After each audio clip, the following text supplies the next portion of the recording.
គឺតាំងពីម៉ោងប្រមាណ 6 ព្រឹកពលករខ្មែររងគ្រោះនៅក្នុងប្រទេសឥណ្ឌូនេស៊ីទាំងនេះបានមកដល់ប្រលានយន្តហោះអន្តរជាតិភ្នំពេញក្រោមការរងចាំទទួលពីសំណាក់មន្ត្រីក្រសួងមហាផ្ទៃ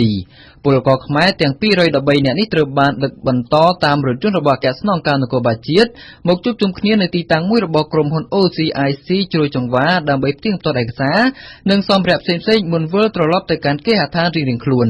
លោកស្រីជូប៊ុនអេរដ្ឋលេខាធិការក្រសួងមហាផ្ទៃដែលបានទទួលពលករខ្មែរទាំងនេះបានមានប្រសាសន៍ថា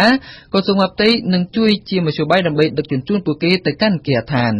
បាទតាមលោកស្រីជូប៊ុនអេនៅថ្ងៃនេះពលករខ្មែររងគ្រោះនៅក្នុងប្រទេសឥណ្ឌូនេស៊ីចំនួន230នាក់វិលត្រឡប់មកកាន់ប្រទេសកម្ពុជាវិញដោយនៅព្រឹកមិញនេះបានមកដល់ចំនួន213នាក់ហើយនិង17នាក់ទៀតនឹងមកដល់នៅពេលរសៀលយ៉ាងណាក៏ដោយក្នុងចំណោមពលករខ្មែរទាំង213នាក់មានពលករខ្មែរម្នាក់បានស្លាប់មួយជំនាញខ្លួននិងនិយាយមិនកើតថែមទៀតលោកស្រីជូប៊ុនអេដែលទទួលបានការបញ្ជាក់ពីសាច់ញាតិពលកររូបនោះបានបង្ហាញថាគាត់មានជំងឺឡើងឈាមទើបបណ្ដាលឲ្យមានបញ្ហាបែបនេះគួរបញ្ជាក់ជូនថាពលករខ្មែរទាំង230នាក់ត្រូវបានស្ថានទូតកម្ពុជាប្រចាំនៅប្រទេសឥណ្ឌូនេស៊ីនិងអាជ្ញាធរឥណ្ឌូនេស៊ីបានជួយសង្គ្រោះពីលើទូកនេសាទថៃនៅក្នុងកោះអំបិនប្រទេសឥណ្ឌូនេស៊ី